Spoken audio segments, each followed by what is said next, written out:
سب جھوٹ، پتہ نہیں کیسی کیسی باتیں اڑائی جاتی ہے بہت ساری، اور لوگ اسی کو سنتے رہتے ہیں اور اسی پر بھروسہ کرتے ہیں۔ کتنا سب جھوٹ بولا جاتا ہے، کتنا سب جھوٹ بولا جاتا ہے، سوشل میڈیا کے اوپر ہو، پرنٹ میڈیا پر کتنا جھوٹ بولا جاتا ہے، کتنا جھوٹ بولا، الیکٹرانک میڈیا پر بہت جھوٹ بولا جاتا ہے۔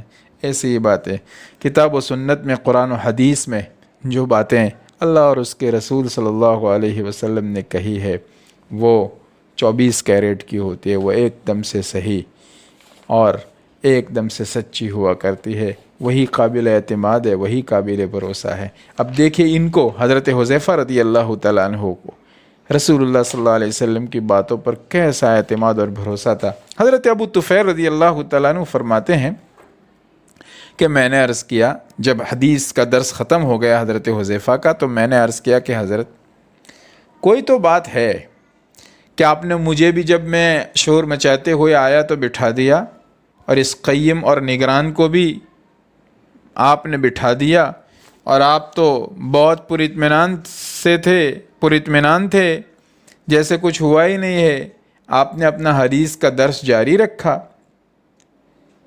تو کچھ بات ہے، آپ نے کچھ رسول اللہ صلی اللہ علیہ وسلم سے ایسی باتیں سنی ہیں جس کی وجہ سے آپ بہت اطمینان سے تھے۔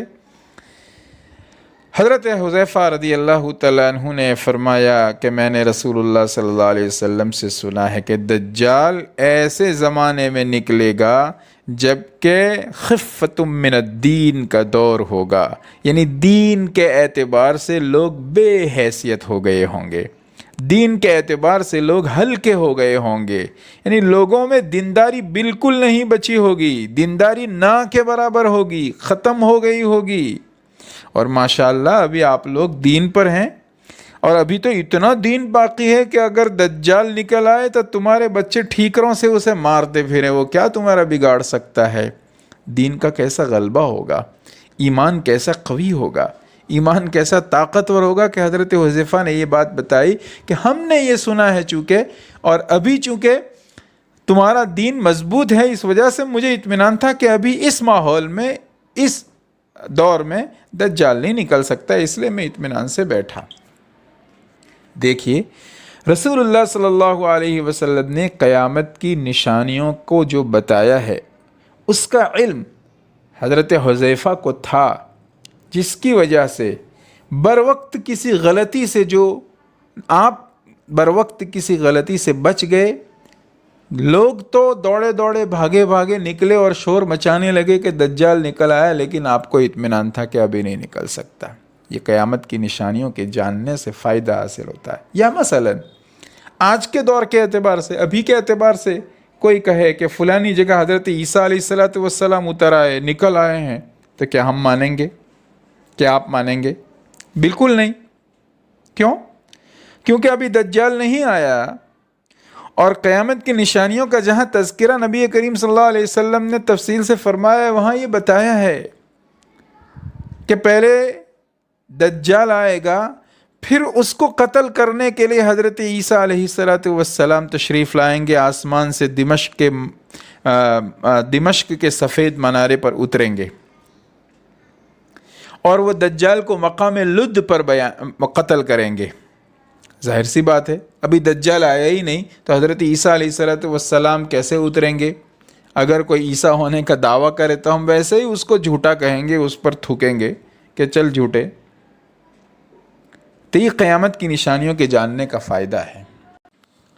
بہرحال محترم سامعین اور ناظرین، آج کے اس حلقے درس میں بھی ہم نے قیامت کی نشانیوں کے جاننے کے 2 مزید فائدے بیان کیے۔ 5واں فائدہ تو یہ بیان کیا کہ جب ہمیں قیامت کی نشانیوں کا علم حاصل ہوگا تو ان احادیث مبارکہ میں ان کے ساتھ ساتھ ان ہدایتوں کا بھی پتہ چلے گا جو نبی کریم صلی اللہ علیہ وسلم نے ایسے موقع پر ہمیں عطا فرمائی ہے۔